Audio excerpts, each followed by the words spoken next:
The broadcast is now starting. All attendees are in listen-only mode. Hello, and thank you for joining us. I'd like to welcome you to today's webinar, Power and Influence in Organizations. Our presenter today is Janine Jenkins, who is an HR consultant with CPS HR Consulting.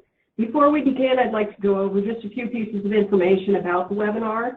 To avoid interruptions to the presentation, all attendees are in listen-only mode. You can still ask questions, and we encourage you to do so using the Q&A box in the webinar dashboard. We will make every effort to address your questions at the end of the presentation as time allows. Today's presentation is available on the CPS HR Consulting website. We'll also forward a link to all of today's attendees once the recording is available for viewing. And now I'll turn the presentation over to Janine. Thanks so much, Julia. I appreciate the opportunity to be here and to talk about power and influence in organizations. So again, my name is Janine Jenkins, and I'm a consultant here with CPS. So let's get started.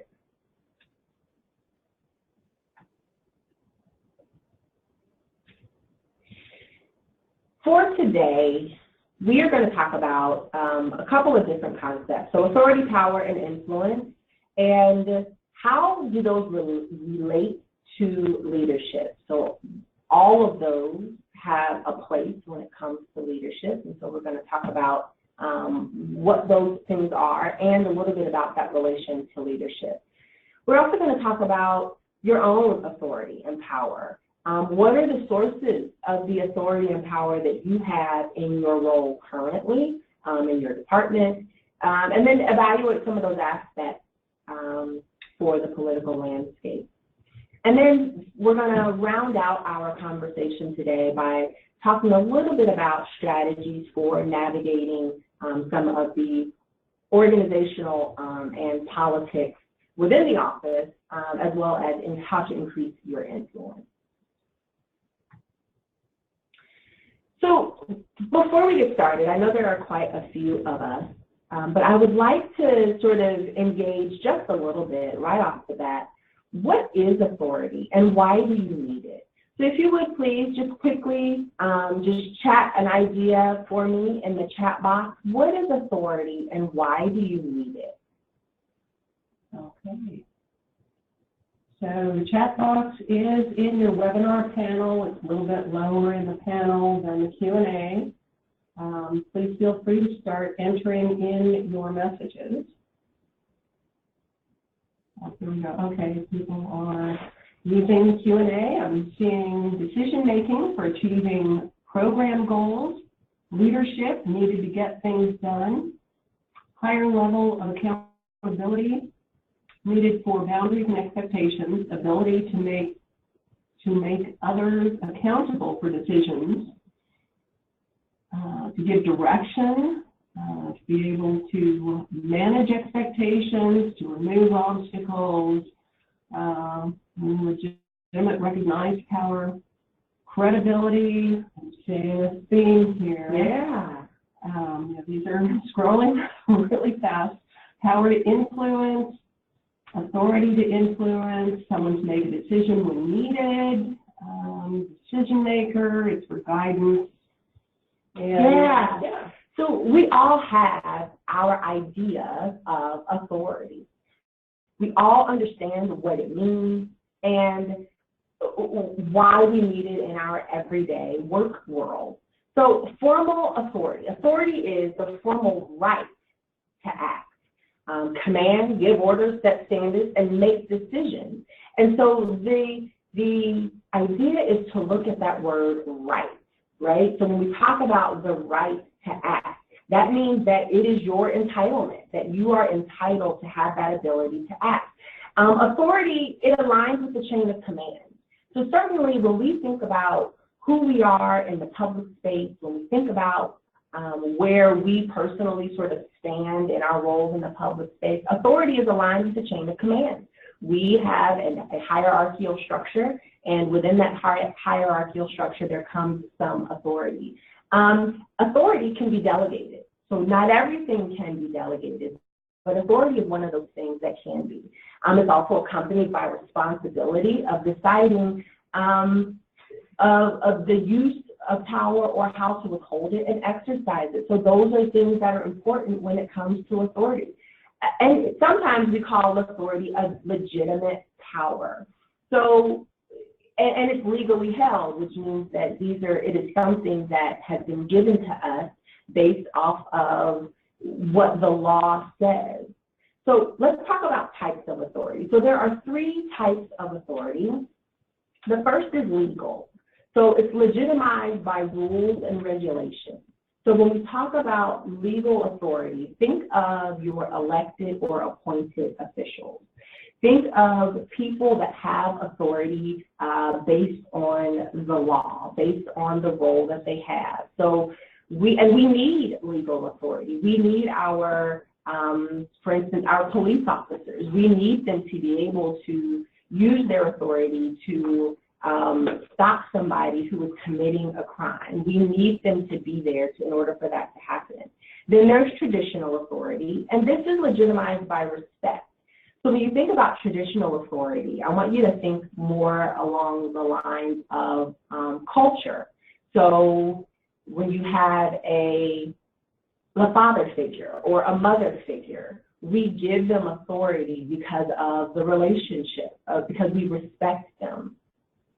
The third kind of authority is charismatic authority, and that is legitimized by personal abilities that inspire devotion and obedience. And so think about people who are not necessarily in their positions due to the law or some other cultural position, but because of their personal abilities, they inspire our connection.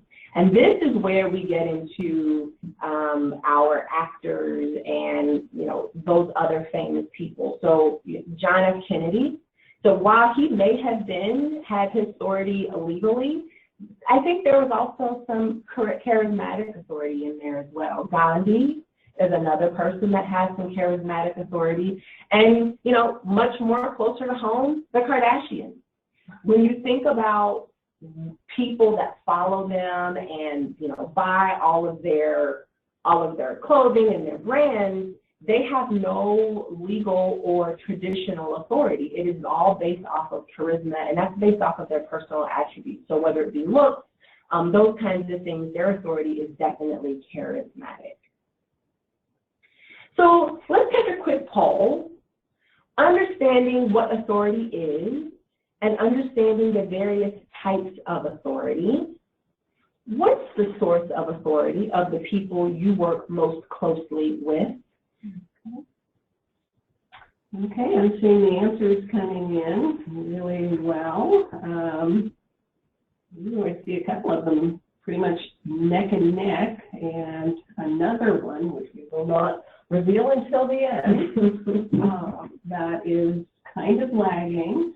But yeah, keep the answers coming in. We'll keep this poll open for just maybe another 5 to 10 seconds while those last votes come in, and then we will share the results. And yeah, I think we're there. Okay, so I'm going to go ahead and close the poll, share the results. And right there. Okay, so it looks like legal and traditional were just really very close in the results. It was 43% of you chose legal and 47% with traditional, and only 10% opted for charismatic. Very interesting, very interesting. And when I was creating this poll, when I thought about my audience, I made some assumptions that were clearly wrong. Because at work, to have traditional authority is actually a good thing, because that means that there are some folks that are on our teams, that are in our departments, that are leading us in a way that we follow them because we want to, not because we have to. And legal authority tends to demonstrate that we are going along with ideas, thoughts, and concepts because we have to, because the law requires us to. And so it's certainly good to see that we've got some folks that are following some folks out of traditional authority, because certainly there's definitely you are compelled to do that, but it's not a must do. So very cool. Okay.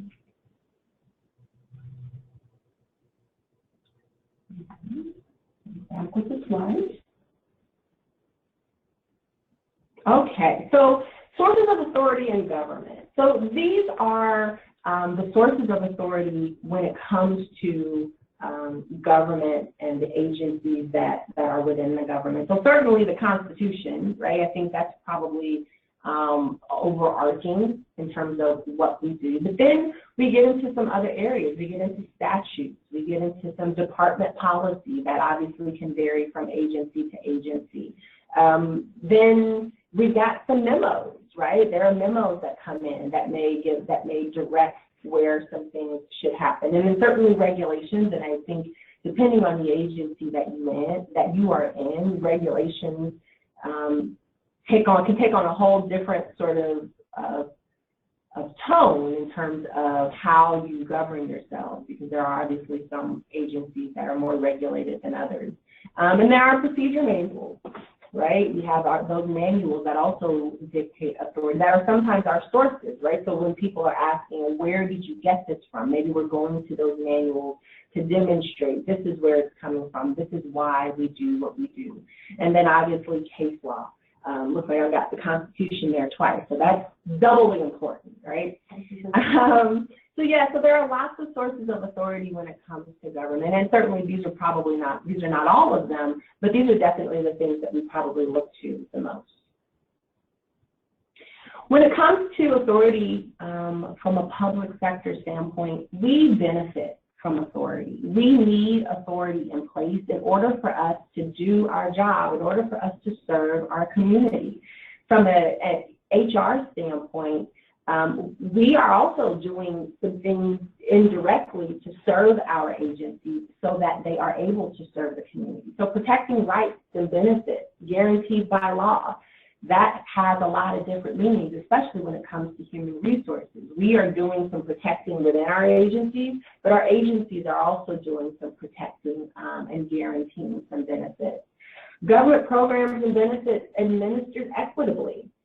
We talk about equitable all the time from a human resources standpoint. We have agencies that are in place federally to ensure that we are being equitable, but we need that authority. HR needs that authority in order to ensure that these things are happening.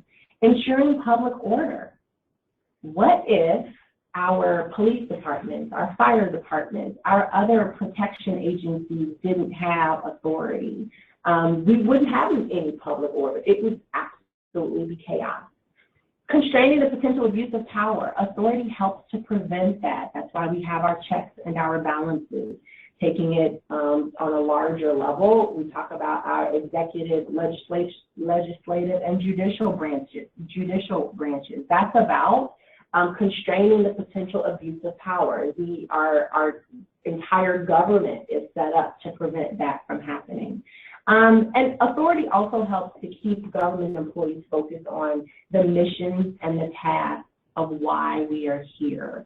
And sometimes that may not feel as good because we don't want to use authority to help keep people focused on the mission and the task. Sometimes it's necessary, but you do want to have some of that within the organization so that people can kind of stay focused. So I bring this slide up again because I think it's important to kind of note that authority, it has to be accompanied with responsibility of deciding how to use or withhold the power to exercise that authority.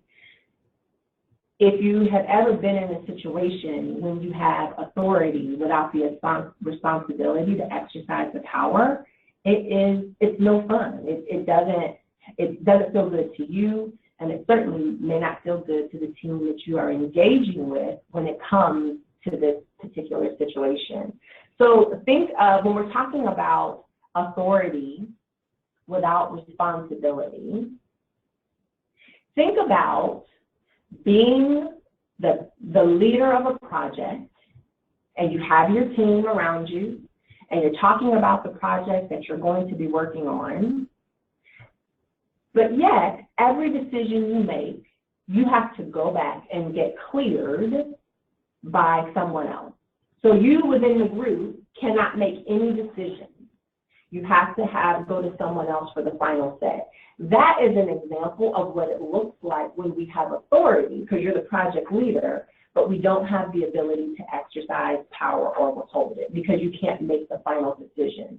And so that's something to be mindful of when it comes to authority, because yes, authority can be delegated, but we do ourselves a disservice when we delegate authority without providing that same responsibility of being able to use the power or to withhold it.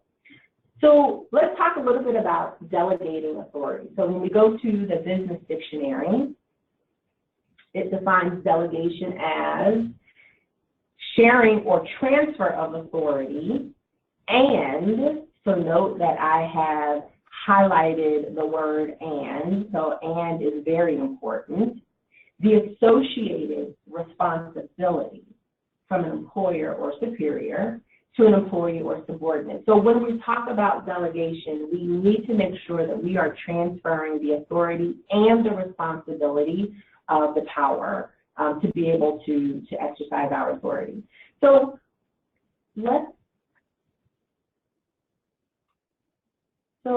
with that in mind, sorry, I'm having some technical difficulties.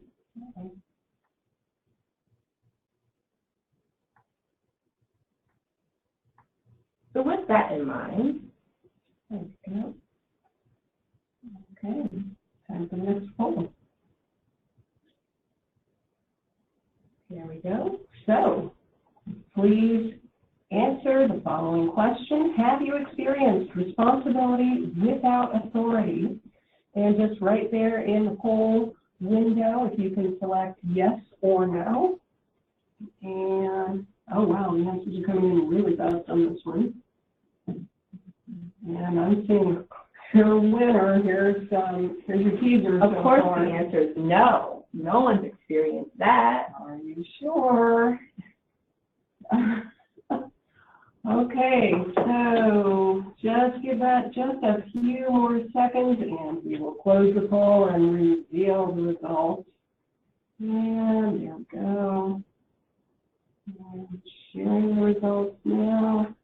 Oh boy. Okay, so 95% of you that responded said yes, you have experienced responsibility without authority, and 5% said no.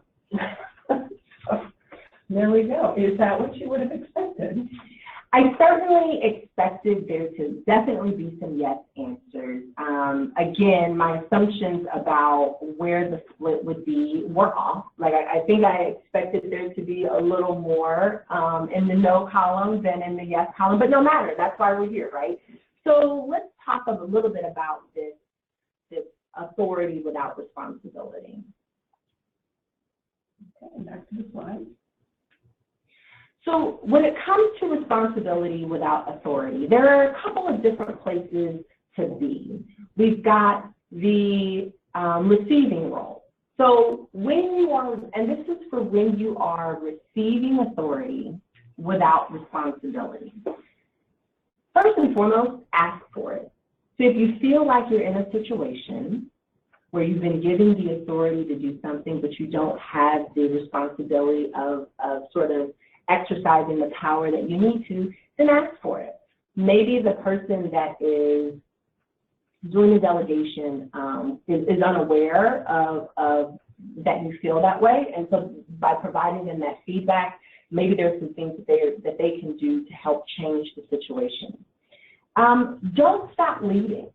Whatever you do, whether or not you have a conversation and it changes the situation, don't stop leading. Continue to be the leader. Make notes, journal all the things that you're doing, because definitely this could be the way for you to document what's happening and your ability to sort of provide evidence that this is going on and why it is not helpful to the situation at hand. Scope out a plan.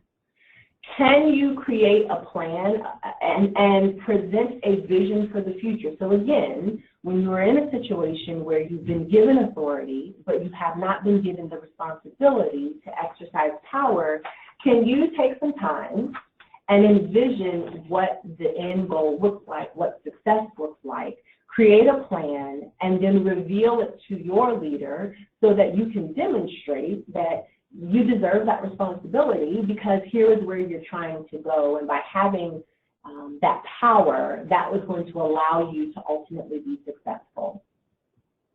Don't stop talking about what's happening. Continue to talk about the things that you are able to achieve. Continue to talk about where the team is. And in that conversation, talk about what you might need in order to be able to achieve or attain the next set of goals. And then finally, create a new path. Can you create a way of doing something that may not have been looked at before? Can you create a way of doing something that may not have been considered by the leader that is providing you with the authority without the responsibility? And then there's another point to mention, and so I will mention this with the caveat. Understand your organizational culture before you try this one. But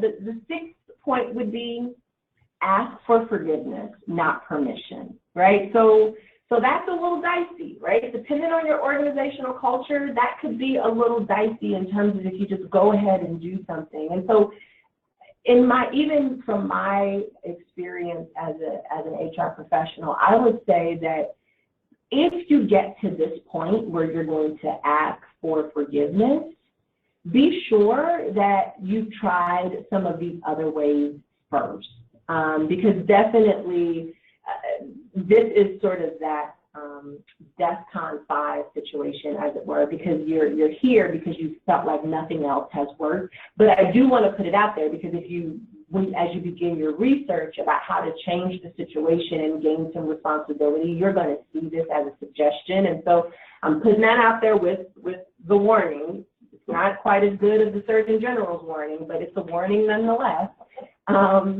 Try the ask for forgiveness, but just be mindful of what can your organizational culture bear, what can your team culture bear, who is your leader, what is their reaction going to be. Just remember to sort of anticipate some of those ripple effects.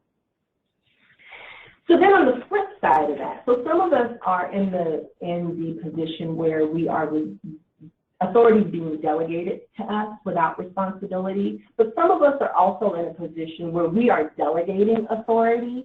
And so when you're delegating authority, you want to make sure that you are providing that responsibility. And so over on the left side is where I talk about when you're in that delegating role and what you can do to ensure that you are providing a responsibility with the authority you're delegating. So listen for feedback and uncertainty. So if you are delegating to a team or someone on your team, test if they believe they have the responsibility to exercise their authority. And a way to do that is listen for feedback. What are some of the things they are saying? And what might you hear? Or, well, we can't do that. Or, I tried that and it didn't work and I'm out of options. That could be language that you hear for someone who may feel like they don't have responsibility. If there's uncertainty about whether or not they can do something, well, I don't know if that's a good idea. Encourage them to take the risk to make the decision. Communicate clear expectations. So when we're delegating a project, does the team that we're delegating to, does the person that we're delegating to, do they understand what success looks like? And are you comfortable that they understand what success looks like? So check for that understanding. So, we set some expectations, and then maybe we follow up with, well, what does that mean to you? When we're at the end of this project, what do you see success looking like? Go back to those open-ended questions that we all use so well. So employ those in this conversation. Provide or co-create a plan. So work with them to create a plan. And so this kind of goes in along the lines of, if you as the person that's delegating are struggling with your own trust issues, if you're struggling with your ability for this person to execute as designed, maybe you can create a plan together, and that then gives you the comfort that you need in order to know that they are going to be successful, that they're ultimately going to execute this the way it should be executed. The next one would be when folks come to you for clarification, don't fault them. Answer those questions because they might be seeking clarification. They might want to be sure that they are doing the right thing. So give them the clarification that they need to continue to move forward. And then understand that as leaders, sometimes there are some non-negotiables. And that's okay. When we are delegating authority, that does not mean that everything is up in the air and it's up for conversation. That is not true. When you are delegating something and there are some non-negotiable parameters, don't hesitate to talk about those up front, because then you are setting some clear expectations. You're setting clear expectations around what can be changed and what cannot be changed. I once worked for a senior vice president of human resources. This was many, many years ago. And when we would talk about various projects, one of the questions that I would always ask is, especially if she gave me a sample of something that she wanted done, one of the questions I would always ask is, are you okay if it doesn't look like this when I'm done? And so for me, that was me being able to negotiate those parameters that were immovable. And if she wanted it, I want it to be in this format, I want to use, these colors, this kind of paper, whatever the non-negotiable was, I was able to get that at the time. And so that helped me to have very clear expectations of what I could and could not do when I took the project and ultimately brought it back. So these are just some ideas to think about when it comes to this authority without responsibility, because it's not a good place to be for either of the parties in the conversation, the person receiving the authority or the person delegating the authority.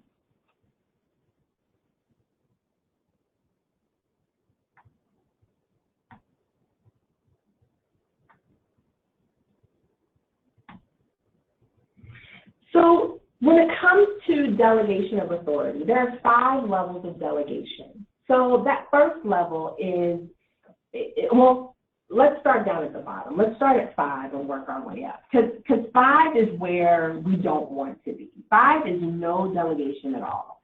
This is do as I say, do exactly as I tell you to do and nothing more. And there could be times in the course of a project that this has to occur. Maybe at the moment, the example that comes to the top of mind is a fire drill, right? In a fire drill, we do exactly as we're told to do, nothing more. We don't double back to grab our handbags and our cell phones. We do exactly what we're supposed to do, and we move forward. The next level, level 4, minimal delegation. So research the issue and report back. This is, again, very few situations that I can think of occurring within the agency where this could be the case. Maybe if it's a policy issue, something about a regulation or a statute, this could be the case, but I imagine it could be pretty minimal. But level 3, Level 3 is where we start to hit the sweet spot of the delegation of authority. This is where we can provide options, make recommendations, and the decision is made together. So, I begin to think about the concept of completed staff work, right? So we have our issue, we research it, we fill out all of we sort of filter through all of the questions, all of the issues, and we kind of present them together, and then we sit down and we talk with our decision maker about what to do and why. So this is where we begin to have empowerment. Then there's level 2, so major delegation of authority. This is where we're sort of doing something, we make the decision, and we inform immediately. Again, I believe that when we're at the level 2, we are on a team with a leader where there's a lot of trust. We've done the work. We've got the open level of communication. We have clear expectations in order for this to happen. And level 1, is sort of the ultimate goal. So where we're taking the initiative, we're making the decision, and we sort of inform at our monthly or our weekly meetings. And so there are probably some routine things that might be here when it comes to maximum delegation, but certainly the goal is to get here more often than not. So we talked about the 5 levels of delegation. So I want to know from you, as it relates to your position, where are you in your level of delegation? Okay, we've opened up the next poll. And so all you need to do is just select the one answer, levels 1 through 5, in response to, as it relates to your position, where are you in your level of delegation? So, this is coming in pretty fast. Everybody's at level 5. Well, is that what you would expect? Okay, let's give it about 10 more seconds. The answers are starting to slow down a little bit. I think we're just about all answered, and then we will share our results. And, okay, there we go. Looks like we've got them all in. Close the poll, and we will share that chart with the answers. And so good. This is for this particular question, this is where I was hoping that we would be. So level 3 is definitely where we want to be when it comes to the level of delegation. And so just know that there are other levels for us to sort of strive for. And so maybe we can begin to think about, what does it take to get us there? And that the answer to that question has probably an infinite amount of answers, but it's sort of a place for you to now sort of think from a vision standpoint. How can I get there? Or what can I put in place to ultimately get there so that my team is at least performing in a way that there could be 1 or 2 things that pop up from time to time that we can put in that category. Okay, so hide those results. Back to the slide deck.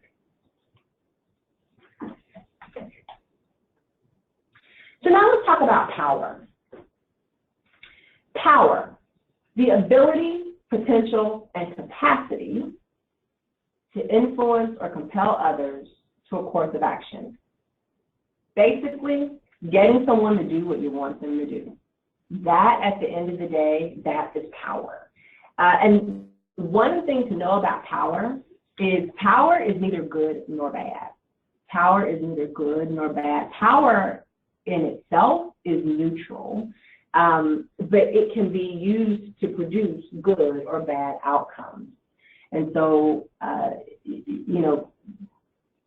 we have examples every day where we see good influences and bad influences of power. So kind of know that power in and of itself is not the issue. It is about what we're using the power in order to get done.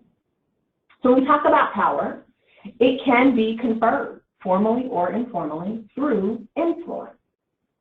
So it can be conferred formally or informally through influence.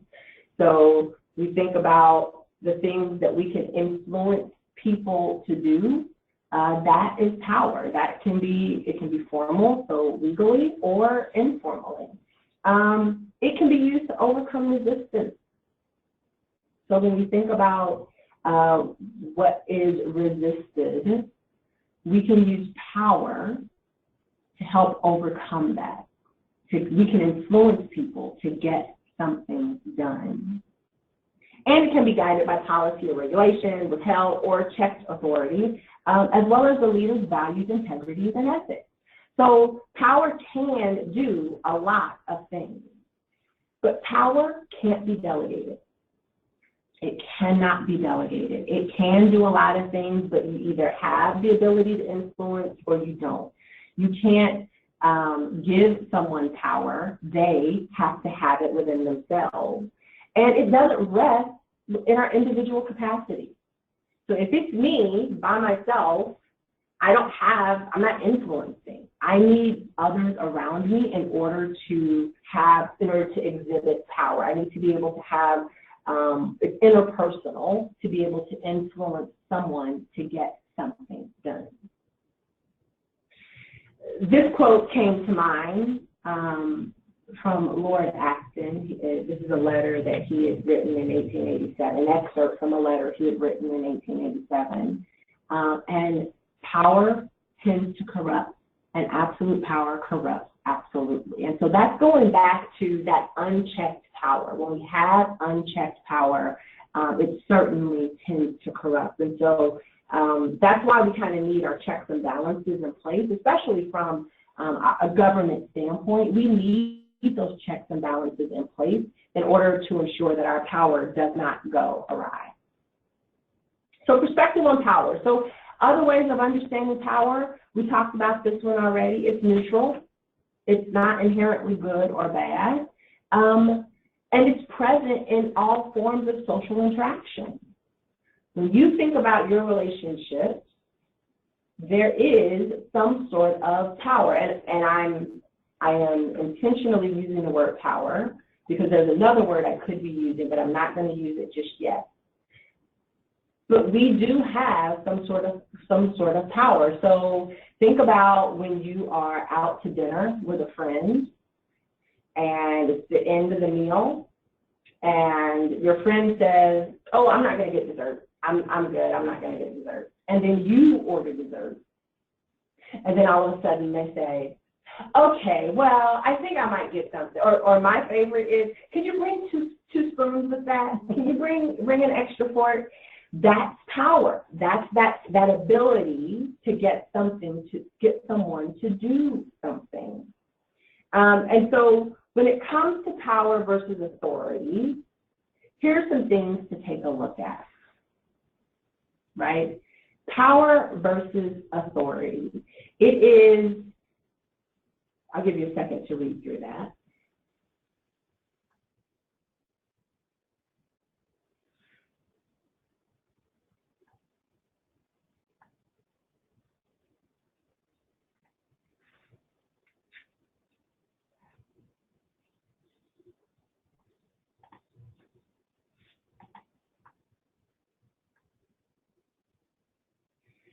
So the authority that goes with your position may be a source of power, but it is not power in and of itself. Power may not be confined or constrained by your organizational boundaries, and it can flow in any direction. So when we talk about power, it can go from superior to someone that works for us, so it can go downward. It can go upward. So you can potentially have some power over the person the person that's leading you.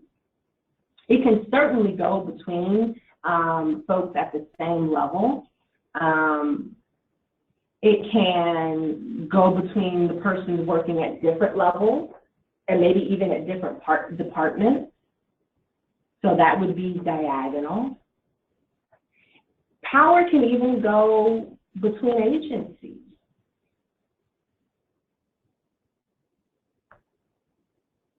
There are times when power and politics can go together. And power, it can be acquired or lost without affecting authority. So you can still have authority, because remember, authority is something that has been given to us legally. But just because you have the authority legally doesn't mean that you're able to get someone to do something you want them to do. I mean, there can be an element of politics attached to power. And power and delegation of authority go together. So power and delegation of authority go together.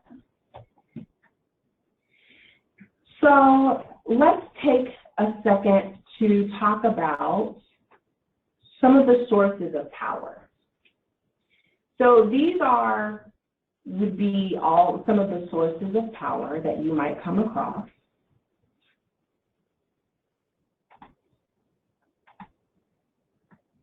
And while authority is not power itself, the position you hold can give you a legitimate basis to exercise the power. So maybe it's by rewarding or punishing or getting people to do something that you want it to do. It's aimed to produce compliance. Legitimate power requires the will to exercise it. And so it can kind of manifest itself in a couple of ways. So reward power. When you give someone a promotion, there's coercive power. So that would be the authority to discipline. So sometimes maybe you're trying to overcome resistance or induce someone to change their behavior. That could be coercive power. Then there's expert power. So think of your subject matter experts. This is people who have the knowledge, skills, and abilities to get something accomplished. Then there's informational power, where you're able to change the way a person thinks or acts.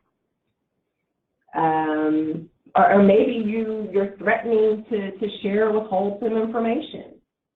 My sister sometimes has informational power over me, depending on the situation. Then there's personal power, and so this is about that charismatic personality, so that commitment to passion, to the job, or to the mission, right, where there's dedication. Personal power, the person has the ability to listen and mentor. Then there is bureaucratic power, which kind of goes hand in hand with legitimate power. And so these are all sources of power. So these are things to think about. These are things to think about when it comes to, what happened? These are things to think about when it comes to the power that we're talking about. So then, when we talk about the consequences of power, so we've got, when we talk about expert power and referent power, that's where we get commitment. That's where we get people following because they are committed to the vision. They are committed to what we are doing, what we're talking about. When we get into legitimate power and reward power, that's when we kind of get into compliance. They're doing it because we told them to do so. And then finally, there's coercive power, which generally breeds resistance, because again, when we think about coercive power, we have the power that we have because we have the ability to punish. So influence, that's what power is all about. Power is about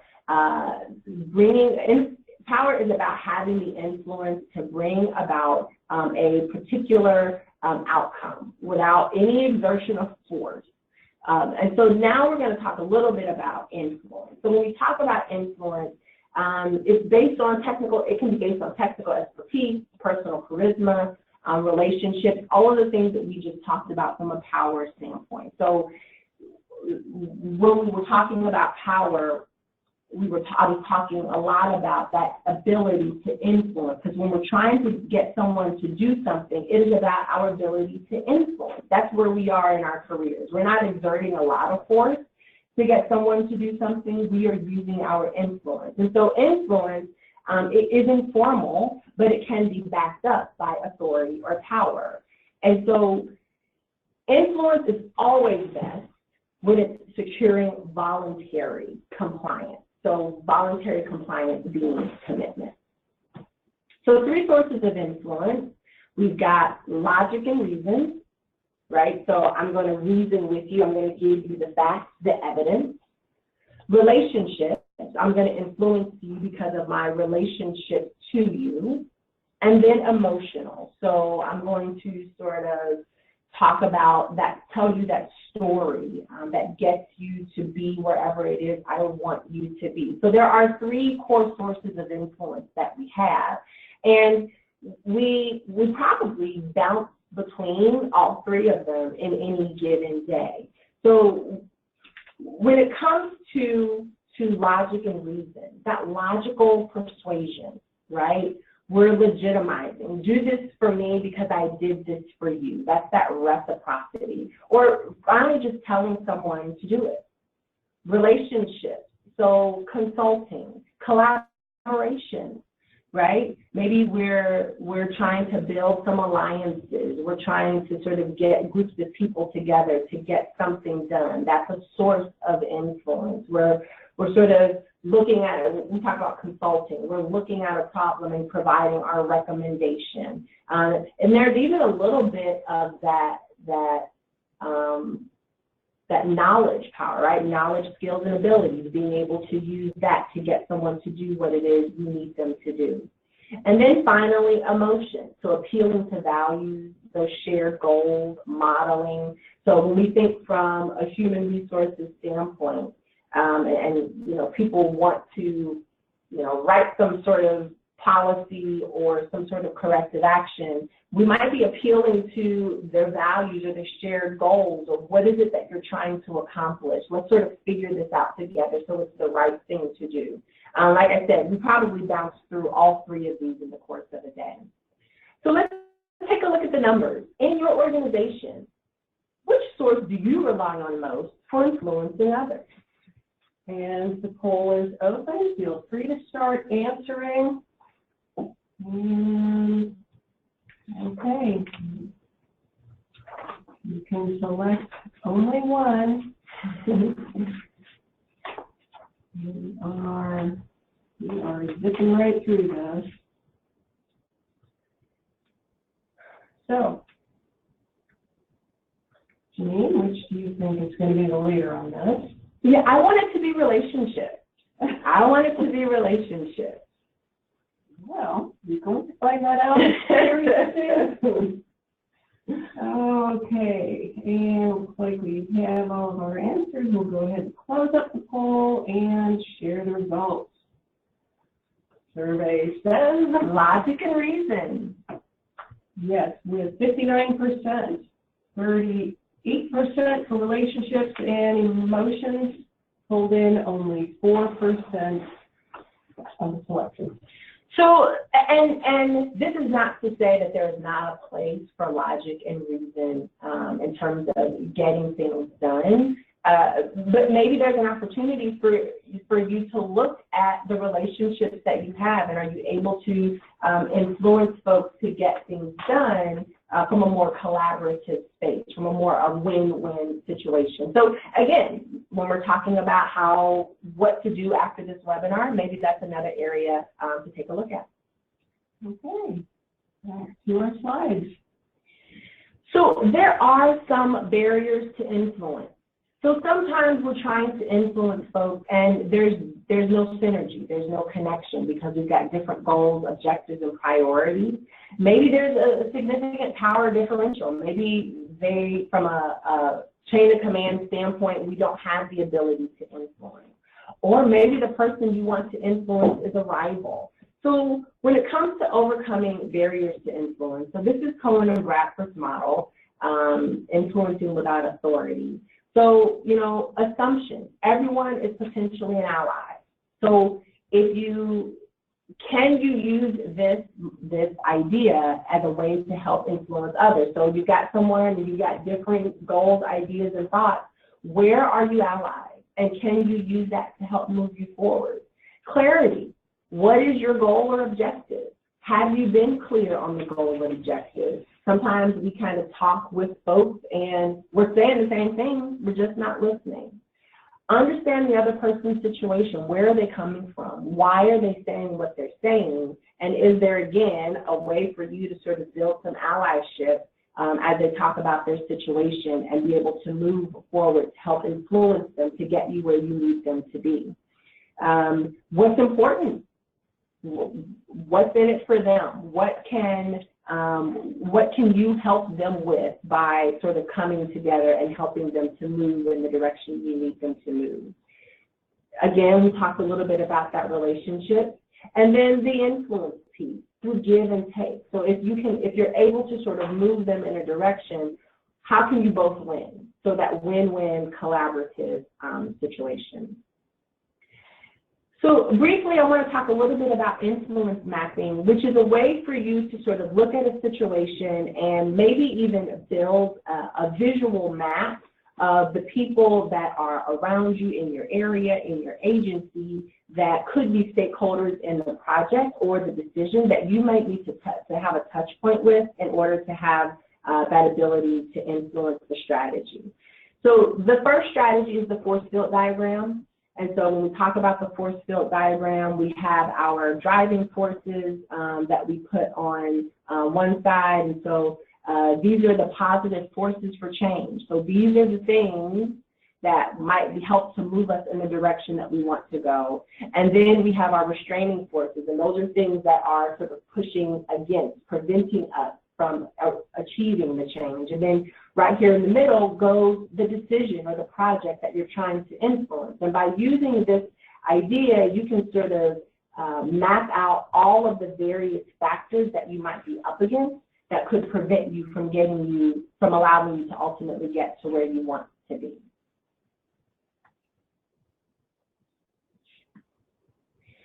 And then the influence stakeholder or the network map. It helps to sort of figure out who are the influencers and how do they relate to each other. So again, what's in it for the person that you're talking to? Are there allies that you can build in the conversation to help influence, to help move you in the direction you, the department, the team, move you in the direction that you need to go to ultimately get to the end, the desired end goal. So that is all the information that I have for you today as it relates to power and influence, and I hope that this was helpful. So a lot of this is not necessarily evidence-based, but these are some of those soft skills, and sometimes we can't provide that research around the soft skills, but I certainly encourage you to take a look at the concepts that we talked about and give it a try. See if you can use them in your areas to help move the needle a little bit for you as it relates to delegation or influencing power, however you best need to move it. Thank you so much for your time, and I'll turn it back over to Julie. Thank you. So, yeah, we do have a few minutes left for question and answer. First question that came in is, how is power and influence helpful in developing an organization versus managing change and transition in an organization? Well, I think it's helpful in that if you can create the vision and you can express the vision to the team, then you can help to figure out how do you get there. And, you know, a lot of times we can present visions to a group of people, and maybe there are some differing opinions. But if you go back to those barriers to influence, what assumptions are being made, and how could you sort of build on allyship? Are the goals clear? Is your objective clear? Talking to other folks in the room, what is their situation, and how can you build a vision of change around their particular situation? what's in it for them? That's always a great place to start. When you share that vision about change and you get some of that resistance, what's in it for that department? What's in it for that agency? What's in it for that team? And sort of start there and use your influence to sort of build on that. Influence is just the word. The action is about understanding where people are coming from and how to build that into whatever it is you're trying to do. Okay, terrific. Another question, kind of an interesting one. What is it about charisma that can give someone influence? Do people tend to trust charismatic individuals more? Oh, I think so. I think if you did, and that's a really good question. I'm going to have to take that back, because there are tons of studies about what we see in people that causes us to trust them. And it could be, the shape of their face, their eyes are how their eyes are set. I think I heard something about men in Hollywood and the square jaw, like it just sort of draws people in. It makes for the quote unquote perfect face. And so I think there are lots of attributes like that draw us to people. And because of that, we sort of lock in. And I think it's going to be different for every person. But I think there are studies around what draws people in and allows people to sort of connect from a charismatic standpoint. Okay, terrific. Here's one that asks, when subordinate staff are on a program, merit and experience are what they are receiving, not pay. So what is better to use, authority, power, or influence to get them to do what needs to be done? Oh, that's a great question. And I think you start with influence, right? So when we talk about what's in it for them, sort of going back to why are you here? And helping to sort of tie back everything that we do to that, because I think that sort of reminds them about why they got started in the first place. And I think there could be a place for authority. I think there could be a place to sort of use the various kinds of power. But I think ultimately we want people to follow us via commitment, not compliance. And so if you go back to the slides that we talked about, when we talk about commitment, we're talking about that expert power, that referent power. So go back to the things that they do well. Go back to the knowledge that they bring to the team. Go back to what's in it for them. So again, getting them to commit to why they are here. I mean, we are a public agency, and so we're not in it for the shareholders. We're not in it for the stock price. We're here because of the mission. We're here because of the communities that we serve. So tie it back to the community. What would happen to our constituents if you didn't do your job? And so sometimes it's going to take us as leaders to think through that. So because we could be tied to the community directly or indirectly, right? When I think about the correctional system healthcare, the corrections healthcare system, those inmate guards are directly tied to the community. When they do their job, they prevent the inmates from running amok. And so they are indirectly protecting me and my family by doing their job. So being able to connect our teams back to why we're here and what we as agencies do for the overall community, I think is a great way to start, because it goes back to sort of digging into that commitment. And I think compliance is, it could be something that you need to use, and that comes from that legitimate power, that do as I say because I say kind of thing. And then lastly, that coercive power, which is, the corrective action and whatnot. But I certainly think start with influence and get their commitment. You can never go wrong. Terrific. Thank you. Well, looks like we are right at time now. I want to thank you, Janine, for a great presentation, and thank you to everyone who joined us today. As a reminder, we will send a follow-up email, and it will have not only a link to the recording, but a link where you can download the slides from today's presentation. So thank you, and hope you all have a really good day. Bye.